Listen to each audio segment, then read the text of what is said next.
इथं खूप लोकांना हा प्रश्न आहे की प्लॅस्टिकचा तांदूळ आहे, प्लॅस्टिकचा तांदूळ आहे. पण त्यानंतर मी पण त्या विषयावरती खोलपणे अभ्यास केला आणि नंतर कळालं की ते प्लॅस्टिकचे तांदूळ नाही आहेत. तर मग एक्झॅक्टली ते तांदूळ काय आहेत सर, तुम्ही सांगा ते तांदूळ एक्झॅक्टली काय आहेत. ते आपल्याकडं काय होतं की पहिले जे आदिवासी क्षेत्र होतं म्हणजे गडचिरोली या जिल्ह्यांमध्ये चाललं होतं ते 45 आहे.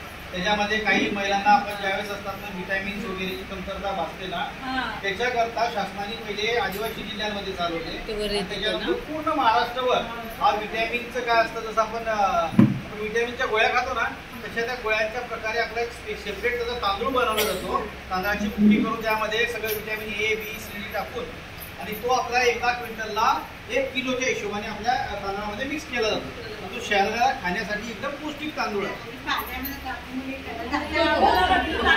हा म्हणजे हा हेच आहे की त्याला प्लॅस्टिकचा तांदूळ नाही म्हणत. आता सगळ्यांना समजलं. तांदूळ आपला जो अख्खा आहे तांदळाचे काय होणार, असे तुकडे पडणार. पण त्याला जर तुम्ही अशी पाण्यात हे केलं तर अशी डायरेक्ट जसा आपला रवा असतो तो रवा होणार त्याचा. कारण कसं असतं, आपण जसं आपण हे करत नाही का भजी करतो बघा, तर भजी आपण त्यावेळेस पहिल्यात केल्यानंतर कसा तो विरघळून जातो तसं तो असतो. त्याला म्हणजे एक जीव केला जातो मशिनीमध्ये आणि त्याचे ते तांदूळ बारका तांदूळ पाडला जातो आणि तो सगळ्या ह्याच्यामध्ये मिक्स केला जातो मशिनीमध्ये.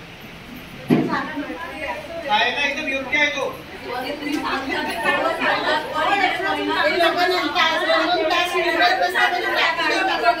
नाही प्रॉब्लेम ऐका महाग आहे तो जो येतो ना 45 आहे.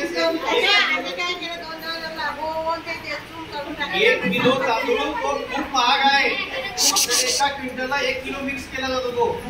तो काढू नका, चांगला आहे तो शिजवलेला खायला. आणि समजलं. आणि आता त्याच्यातला वायर काढला तर माझ्या घरी आणून द्या. ठीक आहे, कळाला. आणि असं तळलं बिना तो असा आपल्या भाजीसारखा कडक होतो ना, असा कडक होईल तो.